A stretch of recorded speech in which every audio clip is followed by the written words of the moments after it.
मेरे पतिदेव को चलते फिरते मुझे छेड़ते हुए शरारत करने की आदत है। वे कभी गाल छू लेते हैं तो कभी कमर पर चुटकी ले लेते हैं। ये भी नहीं देखते कि आसपास कोई है या नहीं। बस मेरे प्रति अपना ढेर सारे प्यार को सरेआम जता देते हैं।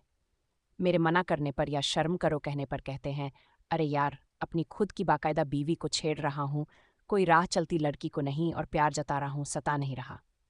समझी जानो। बेशक मुझे भी उनका यों प्यार जताना गुदगुदा जाता है।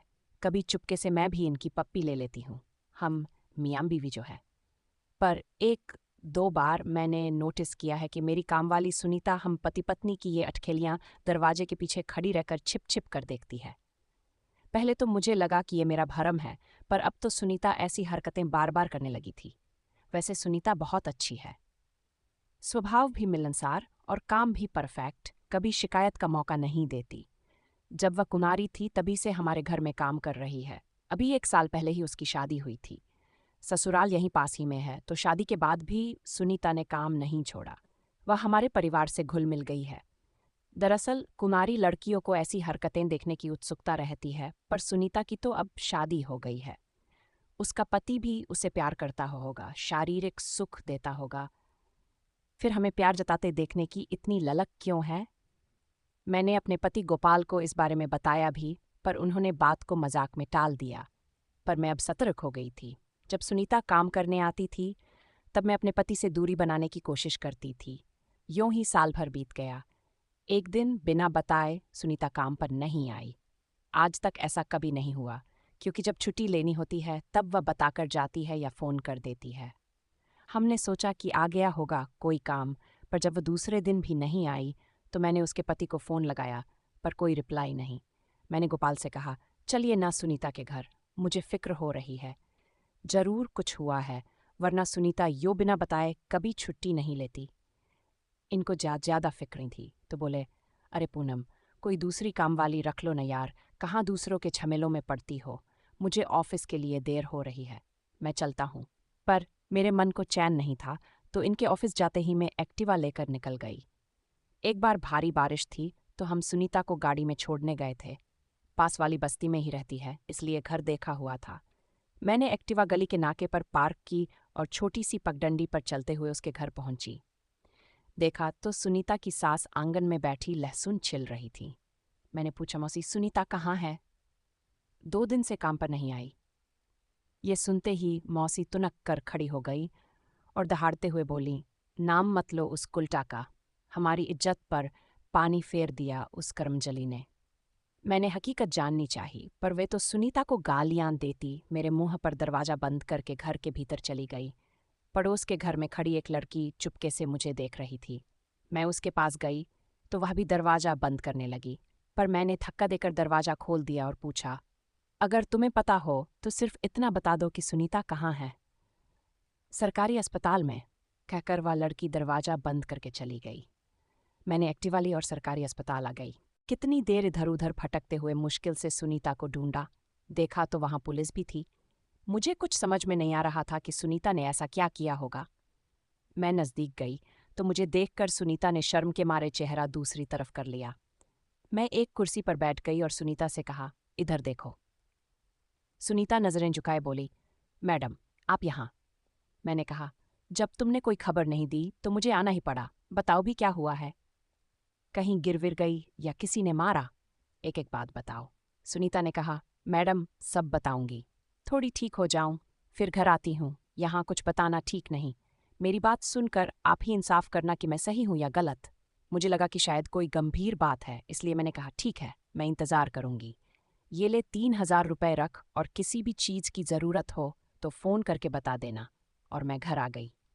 सबसे पहले जब तक सुनीता ठीक होकर वापस नहीं आती तब तक किसी दूसरी कामवाली का इंतज़ाम करना पड़ेगा। इंटरकॉम पर पूरी सोसाइटी से पूछ लिया। बबीता नाम की एक कामवाली मिल गई। मैंने अपने पति को सुनीता के बारे में बताया, पर हमदर्दी के बदले डांट मिली। यार, अब नई कामवाली मिल गई नन, छोड़ो कि सुनीता की लाइफ में क्या हुआ, वह जानने की तुम्हें क्या ज़रूरत है। फिर भी मेरे मन में सुनीता के प्रति अपनापन था। सालों से वह हमारी जिंदगी का हिस्सा रही है। अगर वह किसी मुसीबत में है तो हमारा फर्ज बनता है उसकी मदद करना। आहिस्ता आहिस्ता 3 महीने बीत गए। एक दिन अचानक सुनीता का फ़ोन आया। मैडम, आप घर पर हैं क्या? मैंने कहा, हाँ, घर पर ही हूँ। वह बोली, अभी आई। गैस पर चाय चढ़ाकर मैं सुनीता की कहानी सुनने के लिए खुद को तैयार करने लगी कि दरवाजे की घंटी बजी। सुनीता ही थी। मैंने पूछा, कैसी हो अब? मैडम, तन के घाव तो ठीक हो गए, मन में जो पीड़ा और जलन है उसका इलाज कैसे करूं? मैंने पानी और चाय पिला पिलाकर सुनीता को शांत करवाया। मैंने भी चाय पी और कहा, चल अब दोनों शांति से बात करते हैं। बता? सुनीता ने कहा, मैडम सबसे पहले आप बताइए कि क्या सिर्फ पेट की भूख ही तन को जलाती है? जवान खून को तन की प्यास भी लगती है कि नहीं? सेक्स के लिए शारीरिक जरूरत जितनी मर्दों को जलाती है उतनी ही औरतों को भी जलाती है कि नहीं? शादी के बाद भी इस जोश का इलाज न हो तो औरत को क्या करना चाहिए? मैडम, मेरी शादी को 2 साल हो गए हैं पर अभी तक कुमारी हूँ। मेरा पति विमल नामर्द है। आज तक उसने मुझे छुआ तक नहीं। मेरे भीतर का जोश लावा की तरह धधक रहा है। अगर यही सब मर्द के साथ होता तो अपनी जरूरत पूरी करने के लिए वह कहीं भी मुँह मारता कि नहीं? कौन इस तन की आग से बच पाया है? एक लड़की कितने सपने आंखों में भरकर शादी करती है, पति के प्यार को तरसती है, पर मेरे नसीब खोटे कि मुझे एक ऐसा पति मिला जो औरत की जिस्मानी जरूरत पूरी करने में नाकाम है। मैंने कहा, सुनीता, तू इस बिना पर अपने पति से तलाक ले सकती है और दूसरी शादी कर सकती है। सुनीता ने कहा, मैडम, हमारे समाज में एक बार लड़की जिस घर में ब्याह दी जाती है वहीं से उसकी अर्थी उठती है। तलाकशुदा लड़की का पूरा समाज बहिष्कार करता है। मैडम, इसी नामर्द के साथ मुझे जिंदगी बितानी होगी, तिल तिल मरना होगा। मेरे जेठ जेठानी का कमरा हमारे कमरे के पास ही है। आधी रात तक उन दोनों के कमरे से आ रही प्यार की मदभरी आवाजें मेरे कानों में ऐसे चुभती है जैसे धधकता लावा किसी ने मेरे कानों में उड़ेल दिया हो।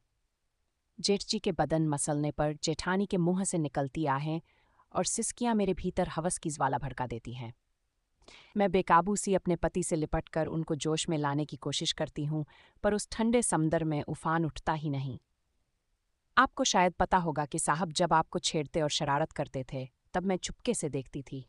आपको देखकर मेरा भी मन करता कि कोई मुझे भी छेड़े, मुझे भी प्यार करे। एक दिन मेरे ताऊ ससुर का लड़का घनश्याम घर आया था, एकदम बांका जवान। उसके गठीले बदन को देखकर मेरे भीतर खलबली मच गई। उसकी नज़र मेरे ऊपर पड़ते ही मैंने होंठों पर जीभ रगड़कर अपनी प्यास जाहिर कर दी। फिर तो वह बार बार हमारे घर आने लगा। हम दोनों एक दूसरे को जीजान से चाहने लगे। एक दिन मेरी बुआ सास की लड़की की सगाई थी तो घर के सारे लोग पड़ोस के गांव जा रहे थे, पर मैं पेट दर्द का बहाना बनाकर घर पर ही रुक गई। फिर जैसे ही सब गए मैंने घनश्याम को अपने घर बुला लिया और उस दिन मैंने अपने कुमारेपन को घनश्याम को सौंप दिया। मैं जानती हूँ कि मैंने गलत किया और शादीशुदा होकर एक गैर मर्द के साथ रिश्ता बनाया, पर परंपरा के नाम पर अपने एहसासों का खून मुझे हरगिज मंजूर नहीं था। इस पूरे कांड में गलती सिर्फ मेरे पति विमल की थी, जिसने जानबूझकर मेरी जिंदगी खराब की। इसलिए मैंने अपनी आग बुझाने का जो रास्ता सही लगा वह अपनाया। उस दिन मैंने और घनश्याम ने जी भर कर एक दूसरे प्यार लुटाया। उसके बाद जब भी मौका मिलता घनश्याम मेरी शारीरिक ज़रूरत पूरी कर देता। मैडम, मैंने सिर्फ सेक्स के लिए एक घनश्याम से रिश्ता नहीं बनाया, बल्कि हम दोनों एक दूसरे से दिलोजान से प्यार करते हैं। लेकिन एक दिन मैं और घनश्याम भर की छत पर एक दूसरे के प्यार में पागल होते खो गए थे कि मेरे पति ने हमें ऐसी हालत में देख लिया। वह पास ही पड़ी लाठी उठाकर मुझे पीटने लगा, पर मैं दिलजली अधूरी प्यासी थी, इसलिए उसके हाथ से लाठी छीनकर मैं उस नामर्द पर ऐसे टूट पड़ी कि सारी हड्डियों का चूरमा बना दिया। अब आप ही बताइए कि मैंने क्या गलत किया? सारा किस्सा सुनने के बाद मुझे सुनीता किसी पहलू से गलत नहीं लगी, बस उसने हालात को उलझा दिया था। मैंने सुनीता को समझाने की कोशिश की, तुम और विमल आमने सामने बैठकर इस मसले का हल निकाल लो। सुनीता ने कहा, मैडम, अब जो भी अंजाम हो, पर मैं उस नामर्द के साथ एक दिन भी नहीं बिता सकती। कुछ भी करके से छुटकारा पाना चाहती हूँ और घनश्याम के साथ अपनी जिंदगी बिताना चाहती हूँ। परिवार और समाज के डर से मुझे अपनी जिंदगी डोनी नहीं बल्कि जश्न सी जीनी है। सुनीता की आंखों में प्यार की खुमारी और हिम्मत को देखकर मैंने सुनीता की जगह खुद को रखकर देखा तो किसी पहलू से सुनीता मुझे गलत नहीं लगी।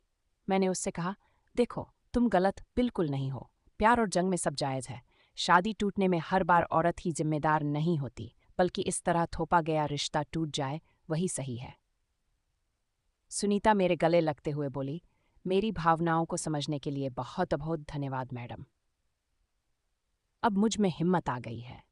मैडम, जब तक ये मामला सुलझ न जाए तब तक शायद काम पर ना आ सकूंगी, पर वादा करती हूँ कि सब ठीक होते ही वापस काम पर लौट आऊंगी, कहकर सुनीता चली गई। इस बात को 4-5 महीने हो गए थे। मैं तो सुनीता को भूलने भी लगी थी कि एक दिन अखबार में पढ़ा कि एक शरीफ पति के हाथों सुनीता नाम की एक बदचलन औरत का कत्ल। मैंने तस्वीरें ध्यान से देखीं और मन ही मन बोली कि ये तो मेरी वाली सुनीता है। मैं तुरंत उस अखबार के दफ्तर गई और संपादक को सारी सच्चाई बताकर कहा, कल के अखबार में अब वही छपेगा जो अब मैं कहने जा रही हूँ। दूसरे दिन उस अखबार में खबर थी कि कल वाले मर्डर केस में एक सनसनीखेज खुलासा, एक नामर्द पति के हाथों सुनीता नाम की मासूम और शादी के नाम पर छली गई औरत की हत्या। ये पढ़कर मुझे संतोष मिला। मैं सोचने लगी, पाखंडी समाज में न जाने ऐसी कितनी गीताएं दूसरे की गलती के चलते बलि चढ़ जाती होंगी। सहना सिर्फ औरतों के हिस्से ही क्यों आता है? इतने में पतिदेव ने चुटकी बजाते हुए मेरे ख्यालों की डोर तोड़ते हुए कहा, हेलो बीवी, एक कप चाय मिलेगी क्या? मैं मुस्कुराते हुए गोपाल के गले लग गई। तो दोस्तों, वीडियो अच्छी लगी हो तो चैनल को सब्सक्राइब ज़रूर करें। मिलते हैं अगली वीडियो में, तब तक के लिए love you and take care.